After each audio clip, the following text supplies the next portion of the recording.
Hello. So my name is Kat, and I am a certified professional medical coder, medical biller, and I own a medical billing agency called Superior Medical Consulting. And I had a few questions or interest in how I became a mental health coder, mental health biller. So I thought, you know, that's a pretty good topic to make a video about. So I pretty much, it all started basically when I got into coding. I uh, decided that I wanted to do coding after, of course, I was a biller for a little while. I started off my professional career in this industry as a medical claims adjudicator. I used to adjudicate, hello, how are you? I used to adjudicate claims for healthcare savings accounts, um, dependent care savings accounts.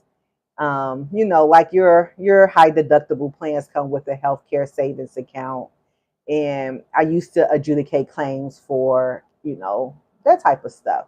So I would basically look at the receipts that the patients will purchase medical supplies with, and just adjudicate those claims.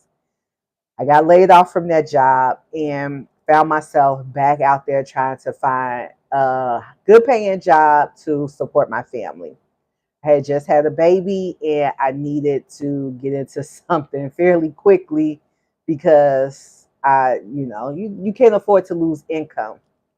So I eventually found a job in the hospital as a medical biller in follow up, but I didn't really know what I was getting into because I just thought that I was, you know, doing claims adjudication like I was doing before. I didn't know that it was for a medical biller.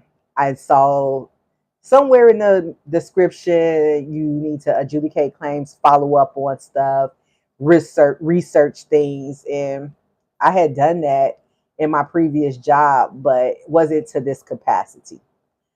I ended up getting an interview at this hospital. It was a well-known hospital in our area. I ended up getting an interview at this hospital. The hiring supervisor that interviewed me was very personable. We had a good time in the interview. The interview did not even feel like an interview. It felt more like we was chatting, like she was trying to just get to know me and kind of see my vibe. She invited me for a second interview. This time she wanted me to interview with the director of the revenue cycle department and the lead that I will be working directly under. So when we did that interview also went well. It felt really good. The lead actually really, really liked me. And she was a big determinant of who was going to be hired as part of the billing team for that particular area in the revenue cycle. It was just general questions in the interview. It wasn't anything hard. It wasn't anything like asking about certain payers. It wasn't anything asking about codes. It wasn't anything asking about, policies or anything like that. It was just basically, working in a hospital, like what type of culture do you like? How well do you work with a team? How organized are you? If you were into some team gossip, what would you do if you heard that somebody was doing something wrong? How would you go about reporting that? Do you understand privacy law, or like not privacy laws but privacy policies? It was more of a trying to see if I fit in with the culture of the hospital more so than I know billing. Hi there, I code mental health for therapists and psychiatrists. What do you think of the phone or video sessions? Does your place do like therapy with psychiatrists on a call same day? So, Jean, are you talking about call patients same day in the same department of the mental health? Do you do that or code that? So, Jane, are you talking about like a therapist will contact another provider to get like a consult, like say for instance, another provider needs the opinion of the therapist, maybe about the patient being agitated or a response to a medication that they may be on. Is that the type of business you're talking about? Do you think of the phone video sessions? Does your place do therapists? Do like therapists and psychiatrists all on the same day? And I say that because most of your behavioral health therapy codes, you can't code two of them on the same. You can report them. So if you have a psychiatrist doing something and you have a therapist doing something, because they're in the same specialty, they're going to bump up against each other. And usually the insurance company is going to pick the code that they receive first, basically. Say, for instance, you have a provider that can bill out like an E&M, or you can have a provider that bill out like a therapy session. Maybe that's, they, because they are the same department, they will bump up against each other. Is that what you're talking about? I'm just trying to understand. I'm very thankful for the role because I want to become a medical coder. Yes. Oh my God, I was just hired for a remote billing role. I was hired on the spot. So funny. My supervisor also said, as long as you're not in the gossip, you'll be fine. I don't care nothing. Yes. Yeah. Yeah, that's basically what my interview questions was like. It was more so just about me being in the culture. And then as I was walking out the door, she asked me, like, she was like, we haven't even gotten into like the billing aspect of it. She was like, you know what a UBO 4 form is, right? And you know what a 1500 claim form is, right? I was like, yeah, sure. I know what it is. I had no idea what it was. I had no idea, but I told her, I was like, yeah, sure, I knew what it is. So she was like, you know what, I like you. And she's like, we'll call you back if we're interested. So I got in my car after the interview. I felt really good about the interview. Again, this was my second interview. No, patient called 2 times by two different therapists. One call was a licensed clinical social worker and a psychiatrist on the other call. They they made they made a call on the same day. What codes are you billing? So your licensed clinical social worker is billing out what, like a psychotherapy session, and then your psychiatrist is also billing a therapy session.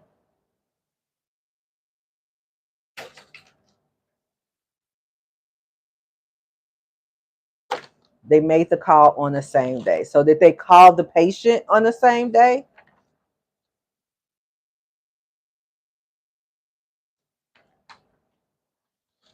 Yeah, I think once you know the basic rules, you can code, but it'll always be things that come up, like this question that's a little bit weird that you have to kind of think through. Um, so yeah, once you know the basic codes, you definitely can figure out, how to code.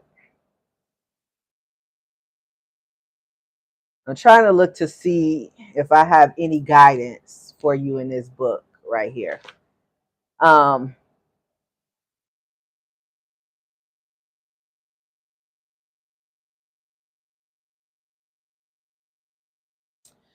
So what I would say, Jane, is I know from experience from my hospital that if we try to bill out two psychotherapy codes on the same day, one of them always gets denied, always. And our clinicians know that. They know that they get denied. So they usually try to pick who's going to who can bill, basically. They pick out who's going to bill. And that's usually considered by the either the most work that was done. So whichever therapist did the most work, whatever therapist did the most work, that usually is the one that they let get the revenue for that visit. You can try to put a modifier on your second visit to see if the insurance will, pay for that. You more than likely will get a denial because there's two, behavioral health codes being billed on the same day. And it depends on how far you want to go with it. If you want to fight it, you can appeal and you can say that the patient had to come back for a visit and you have two separate clinical notes and they don't have a billing policy that says that you can't bill both of them. If you can't find a billing policy for that particular payer, your evidence would be you don't have a billing policy that says that we cannot bill two psychotherapy codes on the same day. The CPT code book doesn't specifically say you can't do that. So that could be your argument. Now, will it be a successful appeal? That's up to the appeal board to decide. But I would just say, like I say, we already know that one of them will get denied, so we don't even bother to report both of those codes. We allow one therapist to pick who they want to bill, and the other therapist just kind of, bite it, so to speak. So, yeah. So yeah, keep asking questions, but in the meantime, unless I get questions, I'm just talking about how I actually got into behavioral health coding and why I love it so much, because I got the question in one of my comments from one of a video that I made about mental health coding, and somebody just asked, and I was like, this might be a good time to go live because, as you guys know, I'm trying to go live more often. So, but yeah, so I ended up interviewing, and when I was walking out, she asked me, did I know anything? I'm familiar with the UBO4 form, and am I familiar with the 1500 form? And I told her, yeah, even though I had never heard of those claim forms before in my life. So once I got in my car, I Googled those forms. I remembered what she said, and I Googled those forms, and I looked at it, and I was like, oh, shoot, okay. Well, I told her when she asked me, I was like, yeah, they medical claim forms, right? And she was like, yeah. She was like, okay, we'll call you back or whatever. So when I got in the car, I made sure that what I said was right. I was like, oh, yeah, I got it right. So anyway, I ended up getting the job, and the position that I was hired for was work comp and motor vehicle accident billing follow-up. So my sole job was basically to chase down claims. And if you know anything about work comp and in motor vehicle accident insurance, you know that you have to submit to, that claim first, that insurance first before the personal medical commercial insurance will kick in. So no problem. Oh, okay. Okay, yeah. Right. And maybe a substitute. Right. And yeah, that could be it. Even if the diagnosis codes was different though, still they looking at the day of service, and they're gonna look at the place of service, they're gonna look at the date of service, and they're going to look at the department, they're going to look at the specialty. And if both of them are under behavioral health, they're gonna say, okay, behavioral health, unfortunately, it's not as easy as like if you was in the clinic and you can do 2 E&M sessions on a day possibly, and just add the modifier to say that this one visit was unrelated to this other visit. With therapy, with behavioral health, the insurance company thinks that it's all related to the same issue. But like you say, if it was like for drug addiction therapy and like depression, I can see how you probably could think that it's unrelated, but I think they think that it's all tied in together, and that's why they just denied the second claim. But I would definitely try and follow that claim. And if you become successful, that could be your niche. That could be, something that that you can successfully get overturned, at least from that particular payer. So I don't know. Try it. I would try it. I would definitely try it. But so I was working in workman's comp and motor vehicle insurance. I had no prior medical billing experience at all.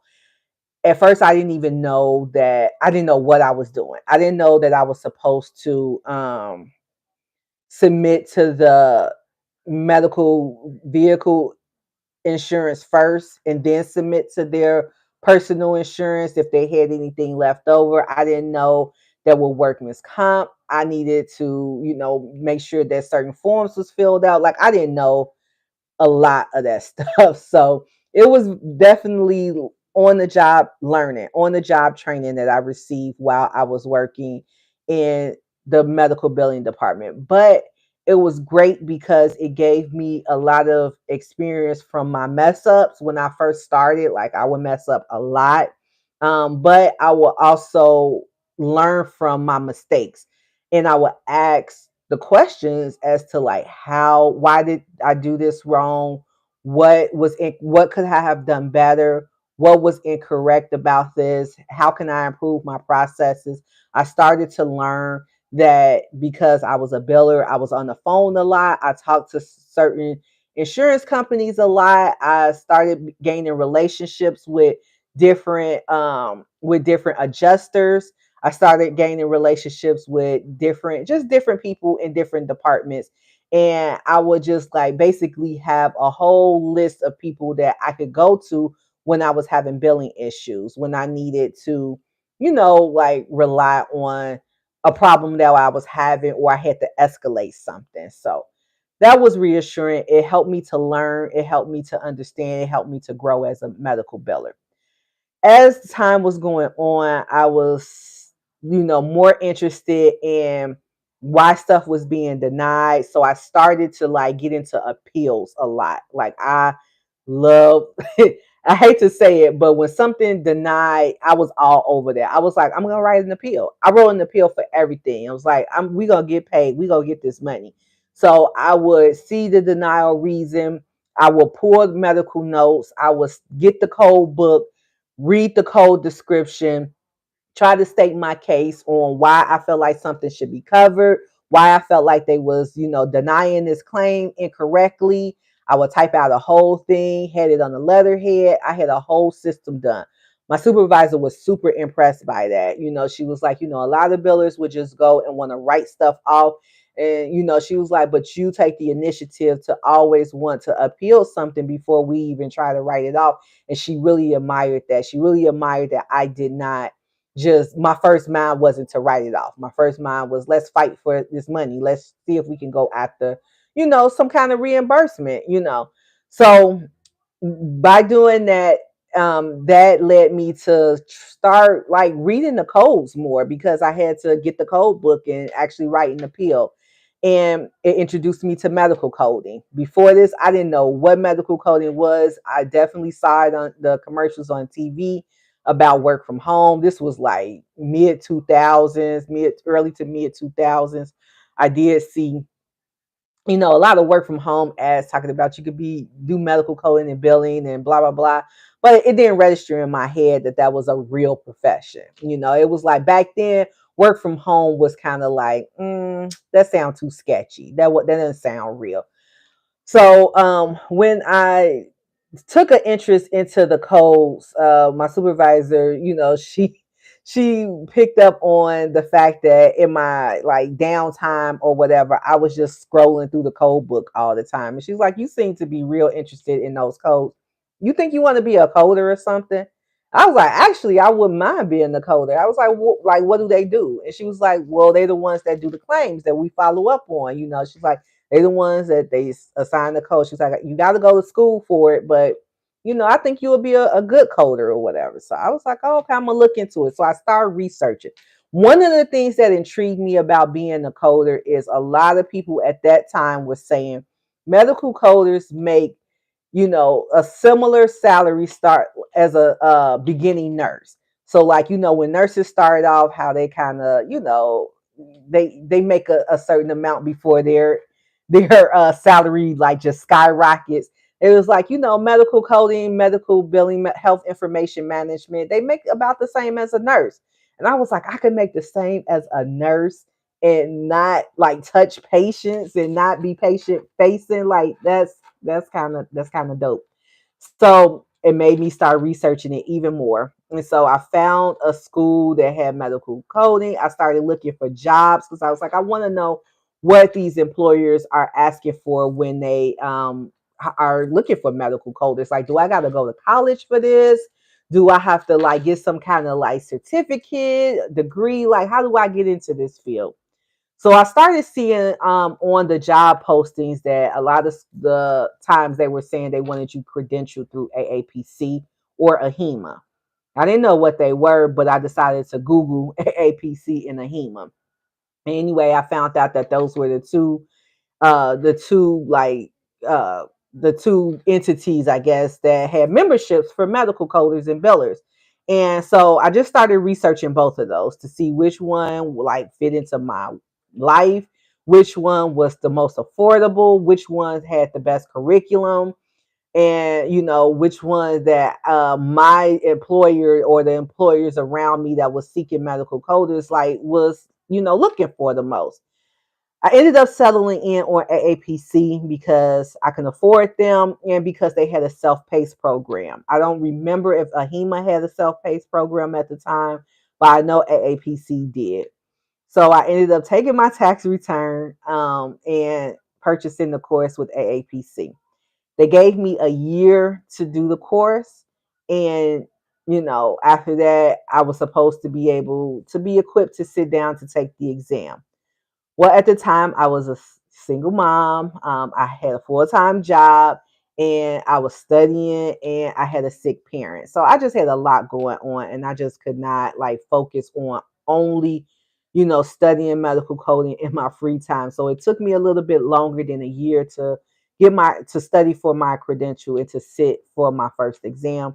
It took me about a year and a half, but AAPC had race that like if it took you longer than a year, you could still extend out your classes longer than a year, but you had to like pay extra fees per month to stay active, which was fine with me at the time because it worked with my lifestyle. I was self-studying. I did not have an instructor. I had the curriculum. They gave me access to their classroom. It was on a program called Blackboard. And they sent me my medical coding books and they sent me a study guide and I purchased some practice tests. And that's how I studied for my medical coding certification. So I studied and studied and studied, and I was still had my job in medical billing. I ended up taking my first attempt at the test and I ended up failing. So when I failed, I was really devastated because I felt like, I've been studying all this time and I thought I knew the information, even though I know while I was studying, it was real confusing to me. When I was studying, even though I was a medical biller, I still was naive to the whole revenue cycle. I kind of stayed within my bubble. I didn't like expand out to learn the different parts of the revenue cycle. I just stayed with follow up and appeals. I didn't even work denials really, but I knew the denials team. I knew that we had a denials team, but I worked some of the denials by way of appealing. So when I failed the test the first time, wasn't like um I wasn't as determined to continue to go, but I had spent my money. So I was like, I can't stop now. Like, I can't stop now. So I have to like see this through. But I did stop studying for a little while because I was a little discouraged. But my supervisor had came to my desk one day and she was like, did you see that they have a coding position open? And I was like, no, I didn't see that. And so she was like, yeah, I'm gonna send it to you. So I told this story many times on my channel before, but she sent me the position and she kind of vouched for me to, get into the medical coding department. And I ended up, long story short, with that part of it, I ended up getting the interview, ended up getting the job, and they gave me a year to get my certification from the time that I got hired in the coding department. Well, it took me another 2 tries, and on the third try, I ended up passing my coding exam. And I started out coding uh, E&M services, so it was just all office visit basically. Then we was short. Like we started getting super busy and we was short, like, other areas. It was like the behavioral health, clinic was kind of just like, if anybody could get to it, code that. If you can't get to it, oh well, like we just figure it out.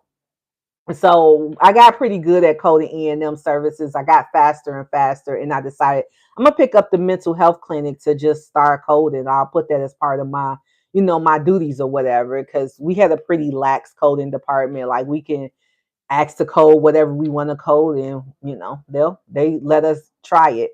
So I ended up picking up the mental health department, and I saw that it was pretty simple, and it was pretty simple because of a few things. Mental health codes are mostly time based. A lot of them are time based. So either you meet the time criteria or you don't.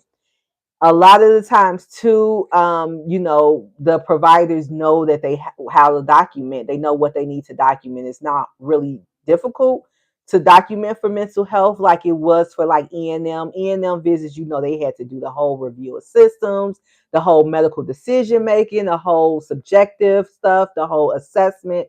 Whereas with the mental health notes, you really just need to understand what the patient came in for.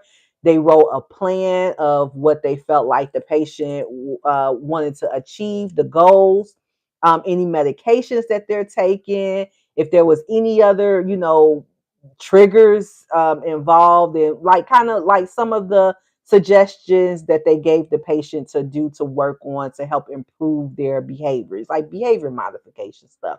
So their notes was pretty straightforward. So that was another reason why I felt like it was pretty simple for me to learn.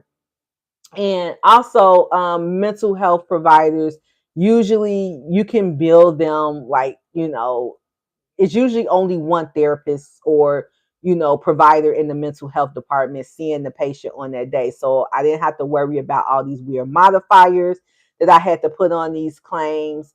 And so it was like pretty easy things to that you can just go through. And I think that was the reason why our hospital kind of just like put the behavior health claims off to the side. Like if you could get to it, get to it. But if not, whatever.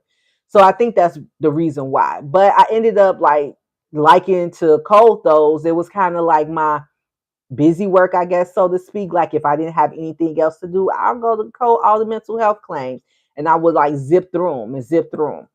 So as I started doing that and getting more familiar with, the different codes and the different time criteria and, like the different diagnoses, then we started hiring more behavioral health therapists that was into different specialties, different types of therapy. So we started getting like doing testing. We started doing like the assessments. And so I had to learn the assessment testings. And that was a whole different thing because, you have some testings that, they are time based. You have to meet certain thresholds. And they was just codes that I wasn't used to. I was used to like my 90791s, 90792s, 90832s, 90834s, 908, I was used to those codes. Now I was getting codes that was like 96130, 96166, like 96116 and stuff like that. So I'm like, what are these different codes that I'm getting now? Like I don't understand this. So I started to have to learn more criteria in the behavior health field, and that kind of like stretched me a little bit because it was off of my norm, but it was still in the mental health field, and it opened my eyes to there are more things that therapists do than just psychotherapy. Then I started seeing that, therapists do ECTs and things like that. And I'm like, convulsion therapies. I thought that was just stuff in the movies. Like, I didn't know that was a real thing that was still being practiced, in therapy today. And so that was a whole different thing. And then, so yeah, so it just all like started like coming full circle for me. And I started to like find myself like learning more and more about the mental health therapy field and just about getting more involved into doing that. So I started to try to hold myself as being the expert in mental health therapy. So that was my first job. So after I decided that, after a while, I started coding. Besides mental health therapy, I started taking on a whole bunch of other things. Like I took on palliative care. In addition to that, I took on sometimes the ED clinic. I took on home health coding. I took on hospice care coding. I took on PT and OT. I took on what else did I do? Oncology, breast cancer center colon. Like I did hydrations and chemotherapies. So a little, pharmacy coding. So yeah, so I took on a whole bunch of other responsibilities, but behavioral health coding was like my home base. Like if we had, hired a new coder and they was looking to give the coder work, I would give them some of those other specialties, but I would always keep behavioral health. And I was like, I want this to be what I specialize in. So when it came time for raises, as I was growing in the company, years was going by, I decided that I was, a better coder. I had years under my belt. I wanted to get, higher pay. I was, like growing as a coder. So when it came time to renegotiate my salary, it was something that they couldn't do. They couldn't, meet the level that I wanted to meet. So I decided to part ways with the first company that I was working with.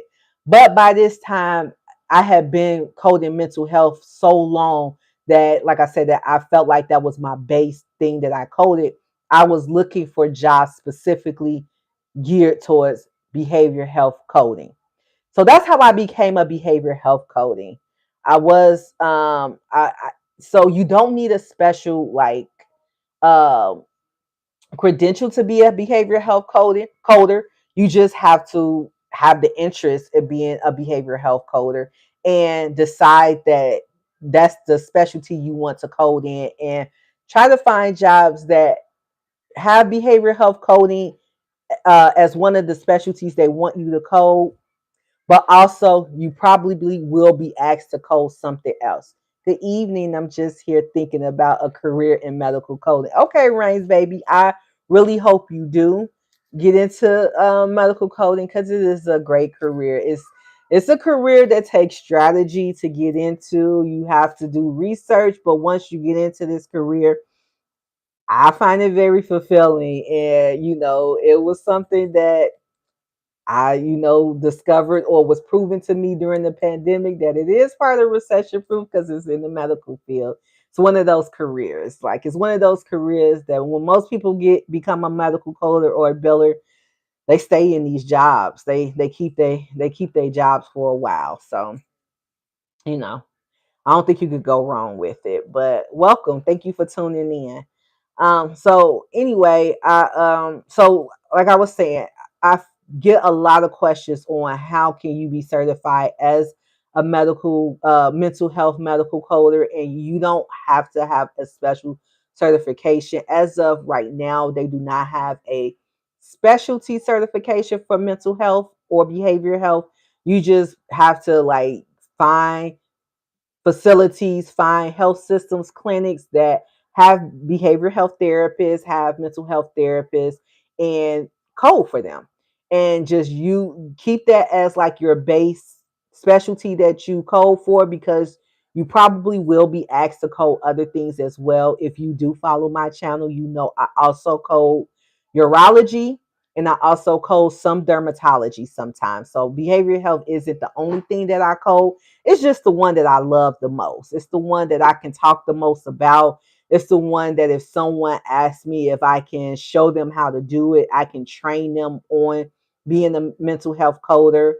It's the one that I've been coding for my entire career. It's the one specialty that I've been coding besides E&M, but it's a little bit of E&M in every specialty.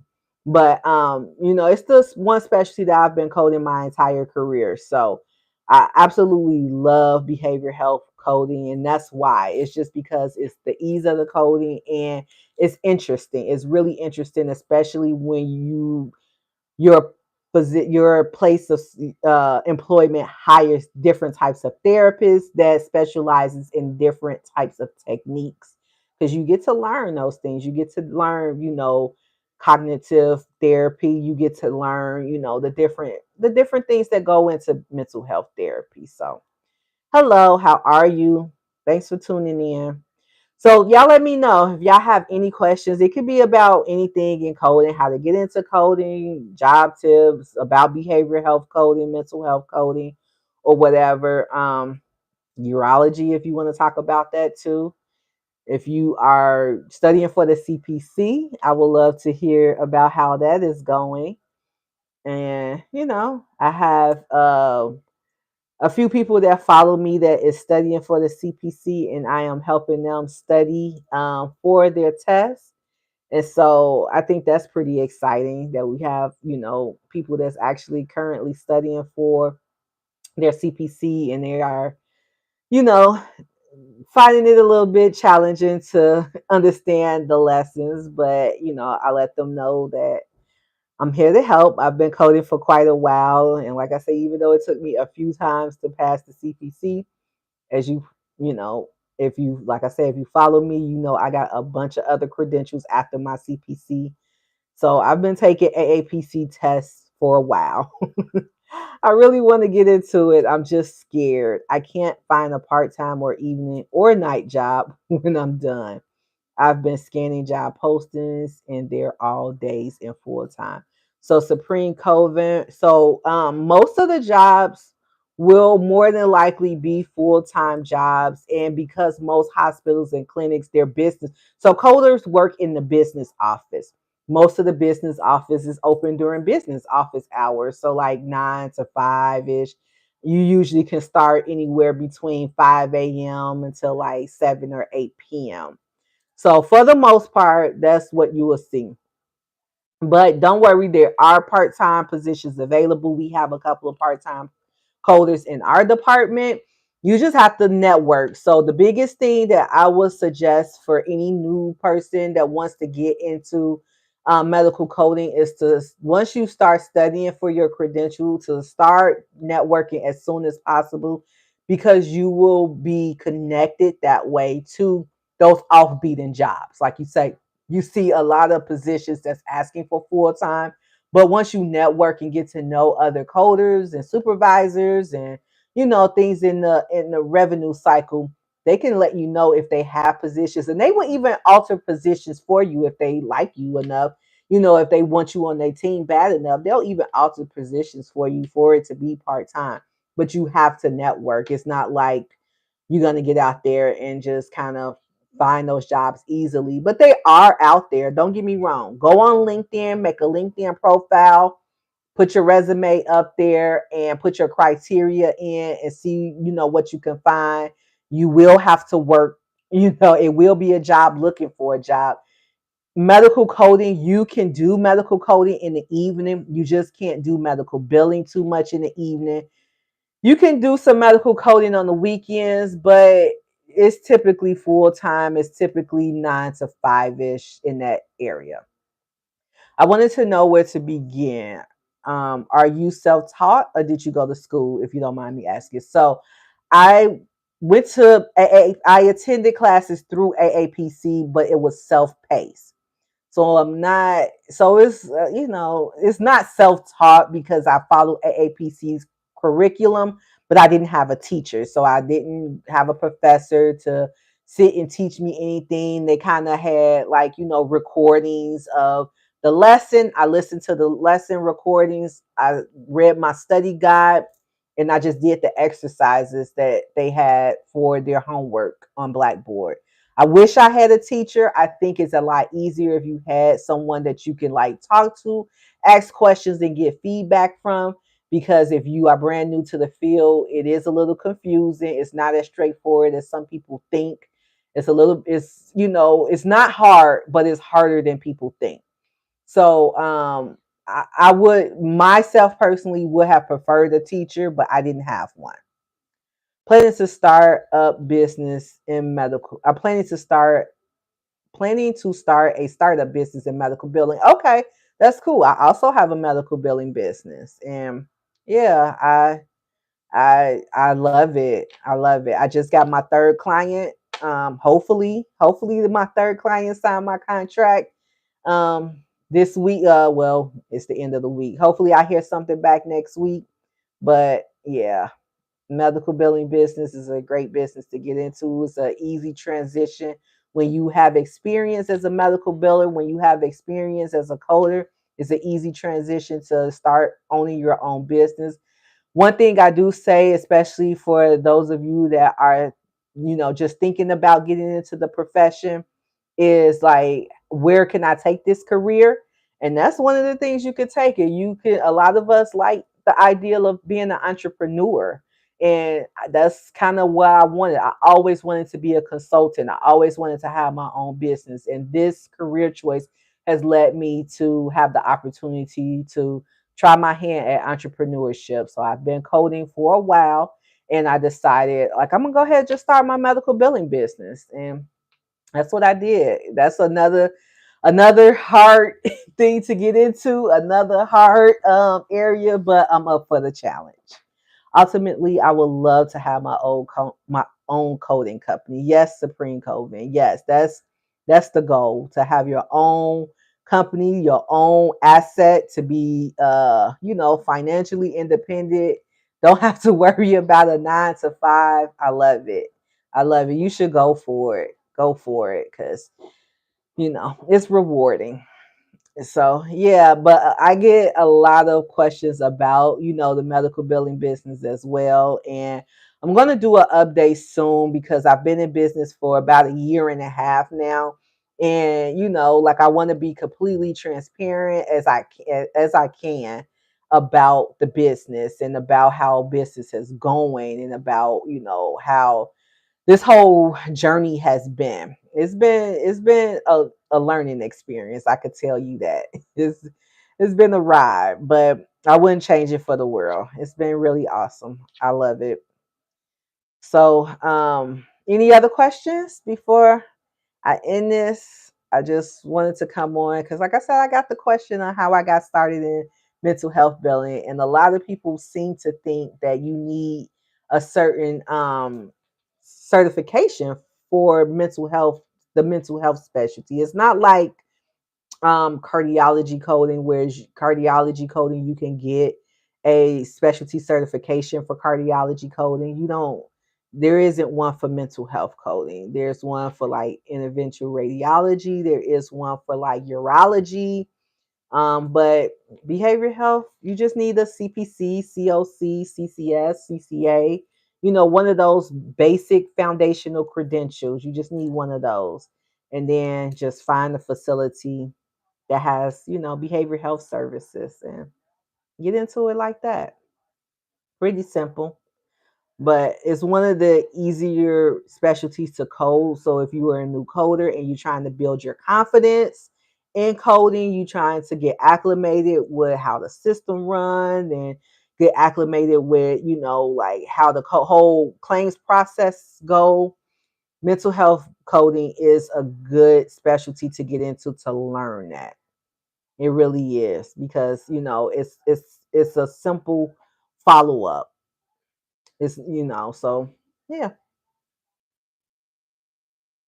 Okay. Well, I don't see any questions coming in or any other thoughts or comments. So thank y'all for tuning in. I really, really appreciate it. Go check out some of the other videos. And I do have some videos for those of you that's thinking about starting your medical billing business. If you want to get some perspective on that, I have a couple of videos on here just talking about that as well.